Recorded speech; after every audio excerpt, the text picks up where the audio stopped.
Let's start here. CNN was talking to some folks in Tennessee about the plight of our economy and their real life world happening around them. And it didn't look all that good. Talked to more than a dozen people in downtown Morristown. Everyone was mad about prices. Sometimes things is 4 times what they was a year ago. A roast I used to get for $12, $15, $35. It's awful. Everything, just keeps going up. Well, I used to spend $40 a week. Now it's 140 or something like that. I just don't think it's going to go down for a long time. They're not concerned with people like us. They said these tariffs that they've got on, it's going to bring prices down. They're not, because it's going to have to charge more to make up for them having to pay to bring it in. And I just say everything's going downhill. Did you vote for Trump this last time? No, I didn't. It kind of doesn't matter whether or not you voted for Trump or not, this time, last time, or the third time.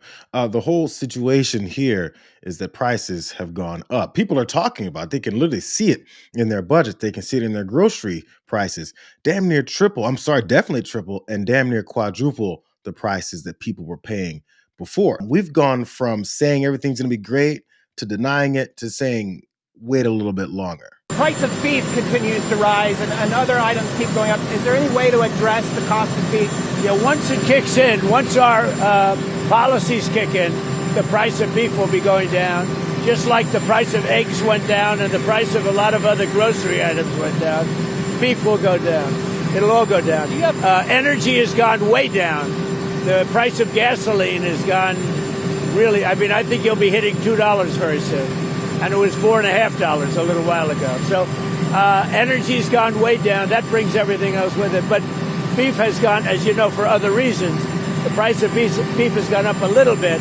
It'll be coming down. All these prices are going to go down once things kick in. Well, the follow-up question shouldn't have been, let's move on to something else. It should be, so when is that supposed to happen?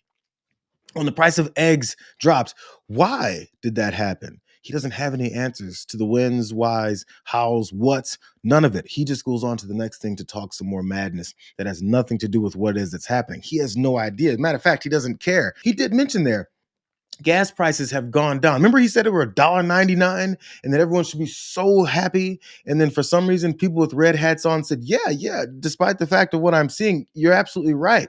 It's not what I'm seeing. It's what you told me I'm seeing. Listen to Mr. Trump, Mr. President. Help us out. It's been almost 6 months and you still ain't bringing gas prices down, Trump. Why? Why ain't you drilling? Drill, baby, drill. It's $3 a gallon. Yeah, gas is $3 a gallon. Yes. Mr. Trump, I thought you were going to try to help us out. But promises you made, promises you're not keeping. Yes, Trump, please hear our cry. I've supported you 3 times. I voted 3 times in 3, 6, 9 years, Trump. Please, Mr. Trump, help us out. We need it. We cannot afford to pay $3. Gas is higher now than it was when Joe Biden was in office. Mr. President, come on, get it together. Help us out. He needs to just drill, baby, drill. So as long as you say the words drill and then throw baby in the middle of the 2 times that you say it, it changes everything. Policy means nothing. It's just saying a couple of few words and then suddenly things will change. One day, like at some point, people will have to look up and be like, he keeps saying things are $1.99, but my reality, like my wallet keeps telling me it's $2.99 in front of me. At some point, you have to remember the guy is lying to you. And if he lied to you for the past 10 years, he's still lying to you now. And he plans on continuing to lie to you for another 3.5 years. I'm sorry, until he's dead. The guy is a liar. Here he is at no longer the Rose Garden.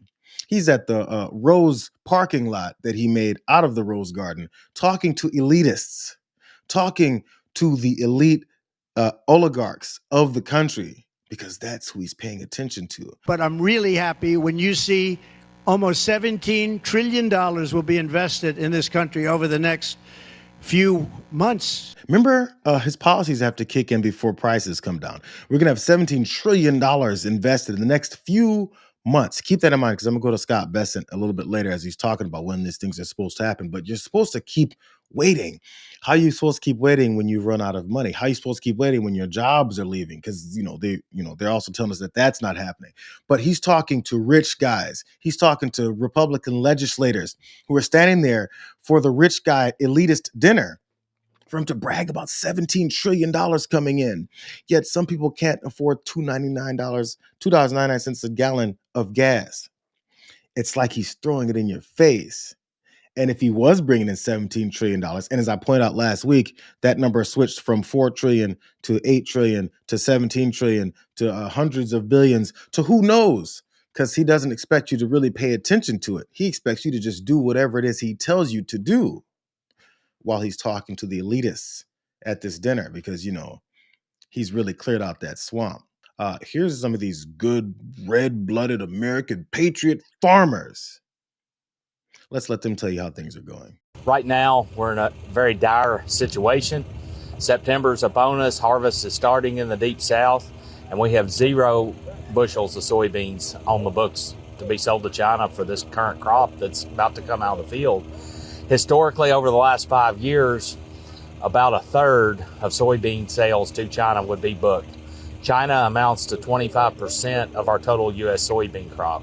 So that would be 8 or 9% of the whole U.S. crop would normally be on the books with China right now, and we have 0.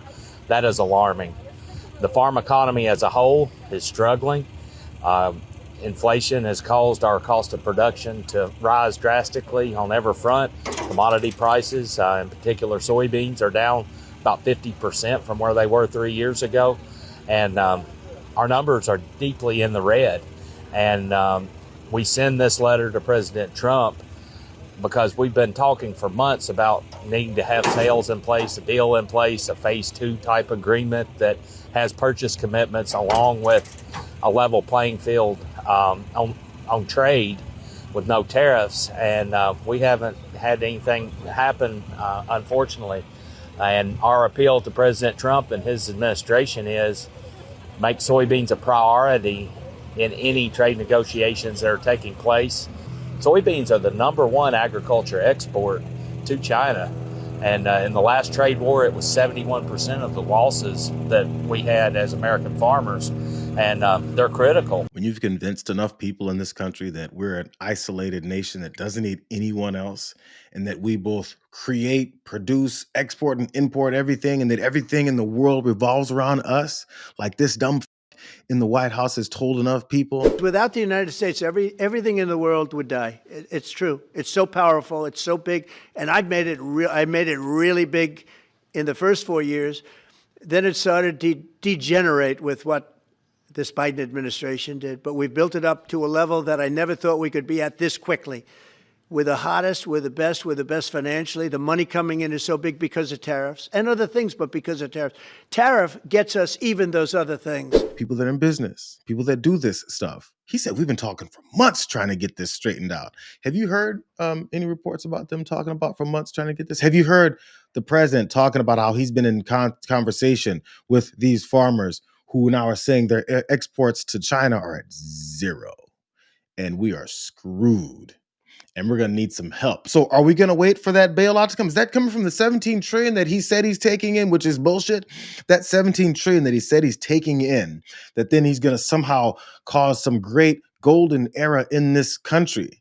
But the, those red-blooded farmers, those guys that really tell you what's happening, they're suffering. Now, I've never been as worried as I am now about whether or not my kids and grandkids will be able to carry on. He said, I love you, Mr. Trump. I need to see the fruit of your love. 5 of my customers have committed.